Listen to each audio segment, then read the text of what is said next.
Hello, everyone. And this is Mistress Sweet Pea, Mistress of Tech. Yeah, I know what you guys are thinking. Where have you been? I haven't seen any videos with you.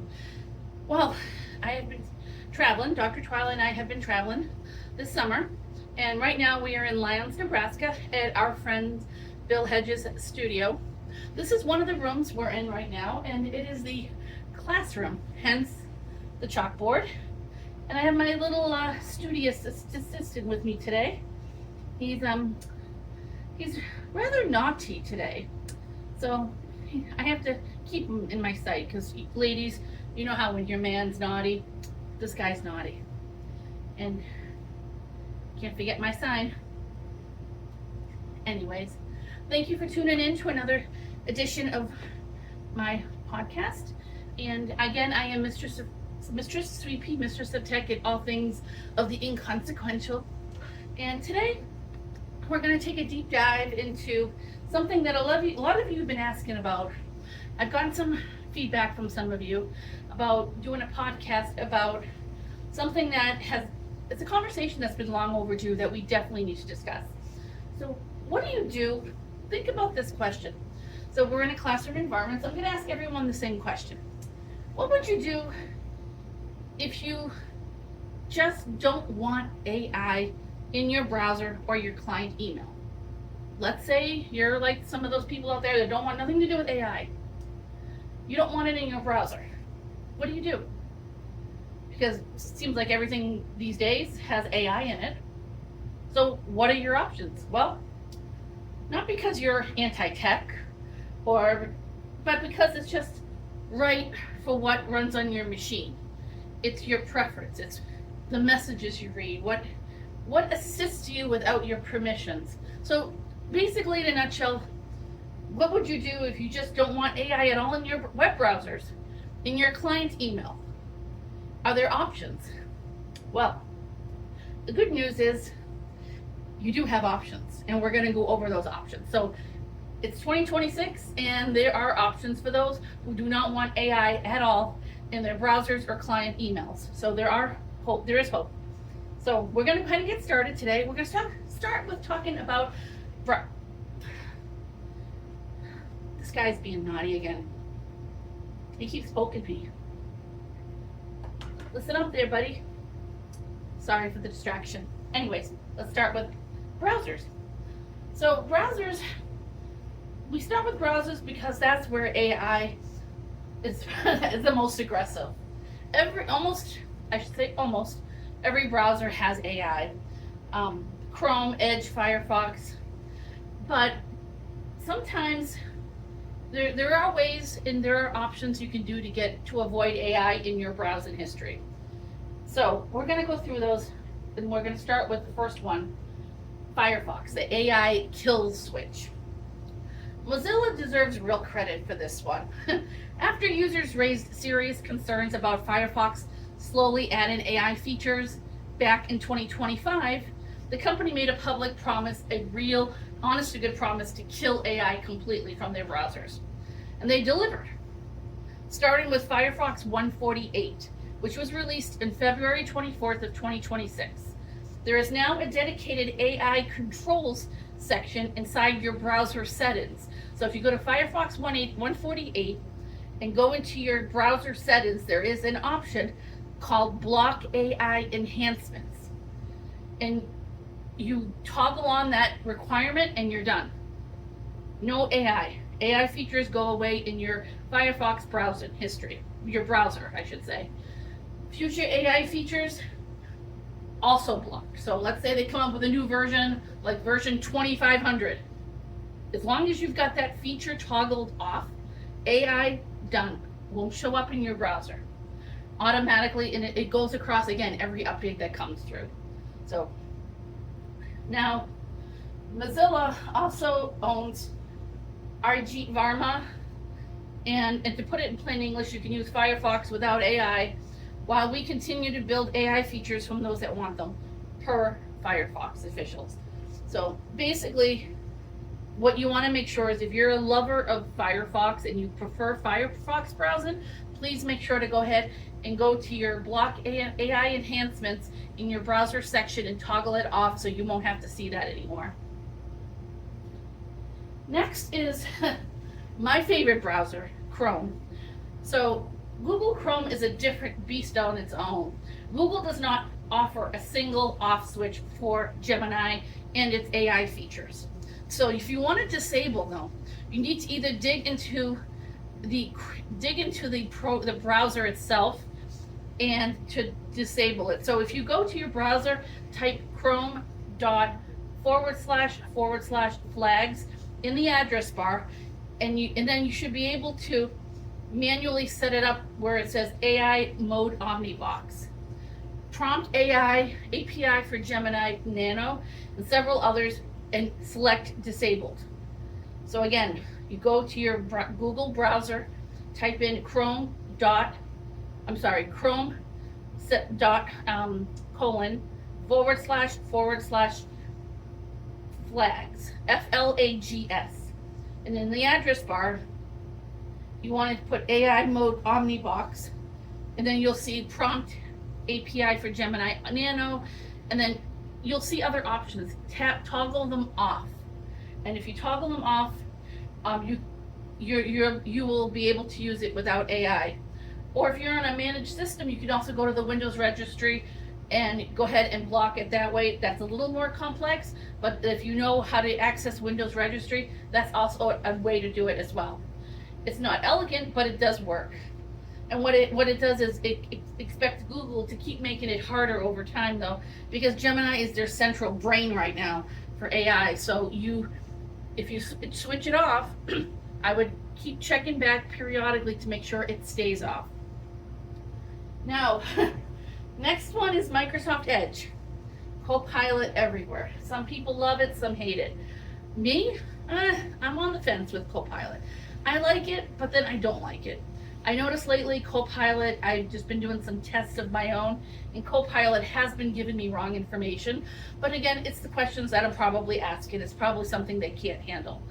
But again, as you know, with anything in doing AI, the AI bots make mistakes, so you really can't take what they're saying, their information for face value. So Edge has the same problem. Copilot is baked in deep like Google Chrome.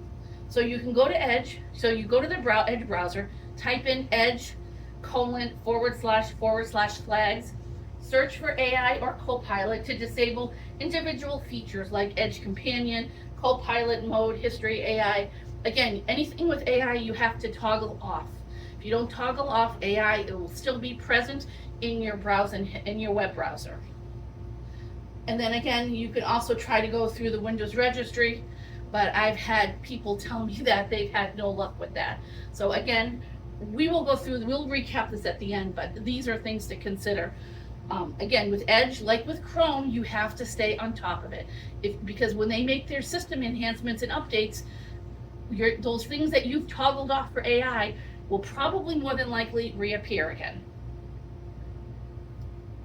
This guy's really giving me a hard time today. So, the true AI browsers. So, these are a list of some browsers to consider that are true AI-free browsers. So, the first one, and I've used this before, and it's actually a really good browser, Vivaldi, which is Vivaldi. It's built on a Chromium engine, so it renders everything Chrome can render.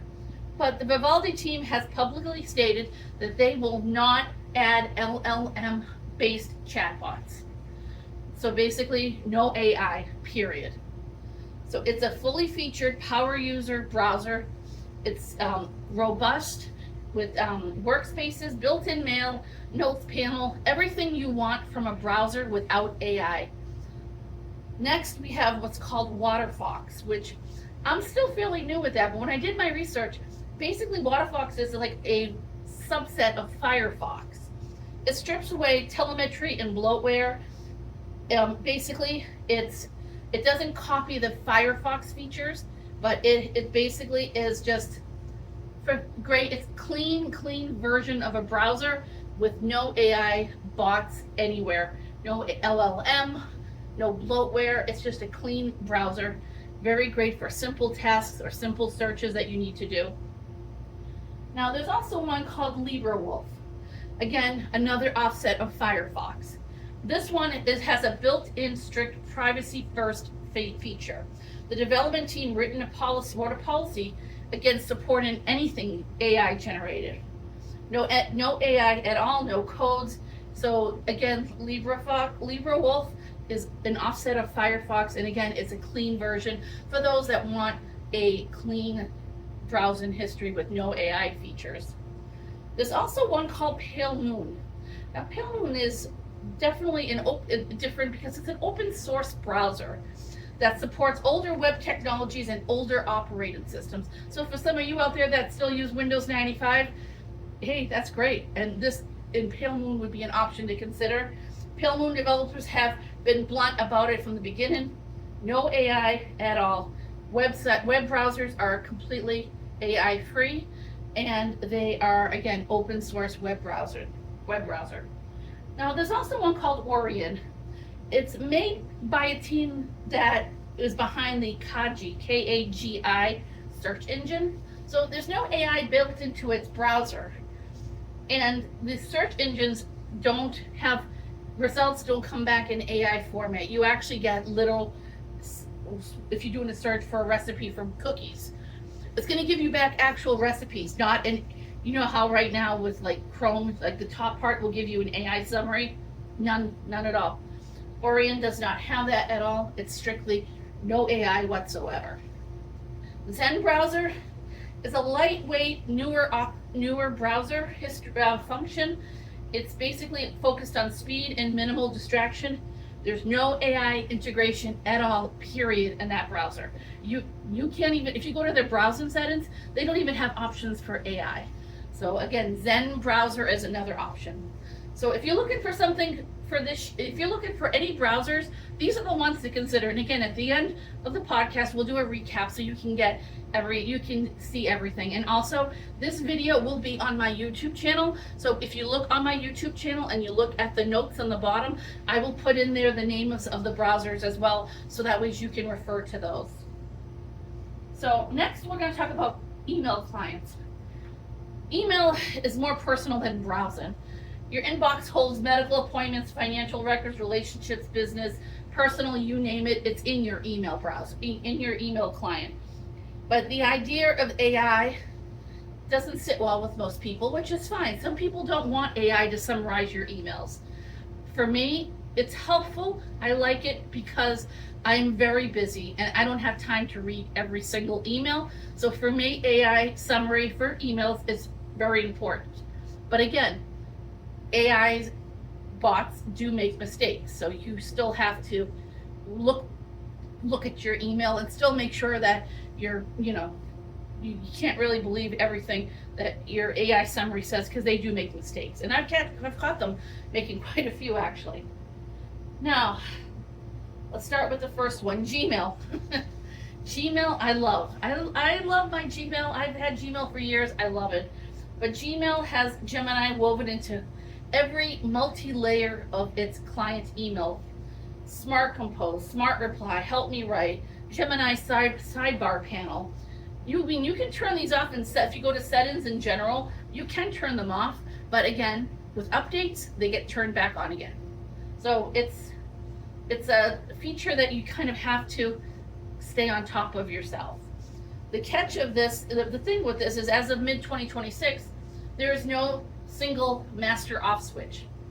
So even though as soon as you disable them and there's an update that comes through, it's going to go put it back to what it was. So anytime you do an update to your Gmail or to your Chrome or Google in general, always go back to your email client for Gmail and go back and toggle those features off. Outlook, Microsoft 365. Again, I have to use that for my job, and I despise it. I mean, don't get me wrong, I like Outlook, but I'm not a huge fan of Copilot. And Microsoft Outlook 365 has Copilot into everything. Like, it's like Copilot City over there. Everything is Copilot. So they've been aggressive with it. So Microsoft has promoted Copilot to the hilt, including in their email clients. There are features in there that you can go ahead and try to toggle off, but I've noticed that they don't stay off. So if I go in right now and do that to my Outlook email, it's going to come right back on. So if you use Outlook for your job, you might want to check with your IT administrator to see if there's a way that they can, to see if they can permanently toggle it off. I don't know if there is an option, but if you're a manager of your company, or if you work for a company, maybe check with your manager to see, if there's a way to do it. I've tried, and every time I try to turn it off, it goes right back on. So it doesn't even save my changes. So next one we have is Thunderbird. Thunderbird has been the traditional, just leave me alone kind of client email for power users. For now, it remains essentially AI free. However, Mozilla did announce in 2025 that an experimental feature called Thunderbird Assist is in development, and it's in partnership with a company called Flower AI. Importantly, it's designed to help opt-in only features, and it's supposed to include AI to help streamline emails, and again, similar to Gmail, make it where AI summarizes your emails. So for right now, it is essentially AI free, but it's in the works. So if you're a fan of Thunderbird, just a heads up, guys, it's coming. AI is coming. But the browsers, the email, I keep saying browsers, I don't know why. I think because this guy's distracted me. Stop it. So, for client emails, the ones that are truly AI free right now in 2026 is, one of them is called Tuta, Tuta. It was formerly called Tutanota, Tutanota. This is probably the strongest. Tuta is one of those that is basically only 3% of users wanted the AI features. So because it's only 3%, they removed the AI Copilot from the development roadmap entirely. So because only 3% said, hey, we want AI, and the rest 97% said no, they got rid of it. So Tuta, as what it's called for client emails, is completely AI free. Next, we have Proton Mail. I'm not a fan of Proton Mail. It's basically a privacy-first email provider based in Switzerland. They introduced Writing Assistant in 2026 called Proton Scribe. It's basically designed not to train you on emails, but also it does local on-device processing by default. So, but again, it is completely AI-free, and just don't use Scribe. Scribe is an option that comes with that email client. You don't need to use it. Just don't use it, and you are AI free. Fastmail is one of the cleanest, no frills email servers out there. No AI features at all. Privacy settings are great. It's great for people who just want email to be email. Like if you're looking for something extremely super simple with no AI, Fastmail is the way to go. Now, there's another one called Hey. Yes, Hey, Hey. It's made by Basecamp, and it's basically an opinionated email client with its own workflow. It screens inboxes. It basically has all the features of an email client without AI. There's no generative AI. There's no summarizing of any emails. It's basically kind of like a Fastmail, but it's a little bit more robust than Fastmail. Fastmail is clean, simple, if you just want email, nothing else. And then again, right now, Thunderbird is a free open source desktop based email with no AI as of right now. Again, that is possible. That's going to happen down the road. So for those of you, again, who use Thunderbird, be on the lookout. AI is coming for you. So on that note, we're going to just quickly go through everything today that we've discussed. So first thing, again, for browsers, the browsers that do not have AI embedded in them. So if you're looking for a browser that has no AI features whatsoever, the first one We're going to go through them. First one is called Vivaldi, Water Fox, Libra Wolf, Pale Moon, Orion, and Zen Browser. And again, I will put all of these in a description on my YouTube channel. So if you go to my YouTube channel, which is at Mistress Sweet P, PEA, and you will see this podcast there. And in the comment section, I will have a list of all the browsers that are AI free. Next, for email clients. Again, the ones that are AI free as of right now is Tuta, Tuta, which was formerly known as Tutanota, Proton Mail, Fast Mail, Hey, and again, right now, Thunderbird is still AI, still void of AI, but again, be on the lookout because that's going to probably change real soon. So, the takeaway here today with this is I wanted to provide my fans out there and everyone out there options that will help you for those who don't want AI at all. And there are a lot of people, I've seen your feeds on Facebook, I hear things, I see things, I know what people like and don't like. And I know right now AI is kind of on the fence. Either you like it or you don't, or you're kind of in the middle and you're like, well, I like it, but then I don't like it. I like the summary for the emails because I'm busy. So I guess it depends on what your day is like. If you're super busy and you don't have time to read every email, summarize your emails with AI is great. It's a great tool. But again, remember, AI is not, it has bugs. It has errors in it. So if you do AI summary for your email, remember to still check your email because I've caught a few things on mine because I have a Gemini for my Google AI subscriber. For my email summary, and Gemini makes mistakes. So just be on the lookout for that. But basically what I want to do is let people know exactly what's out there and let you guys know, hey, if you guys don't like AI, you have options. There's a plethora of options out there. And I'm sure more will come down the road. But for now, if you don't want AI and you want nothing to do with it, it doesn't mean you have to go live off the grid, or it doesn't mean you have to stay away from AI completely. If you like to browse the internet, those are options that you can use. Or if you email without that, you can use that as well. So you do have options.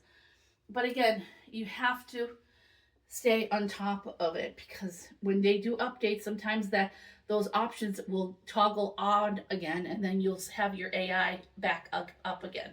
So just be on the lookout for it. And on that note, we'll just, this is what my friend here, danger, keep away, ionized gas, John Robinson. Isn't that nice? Great guy.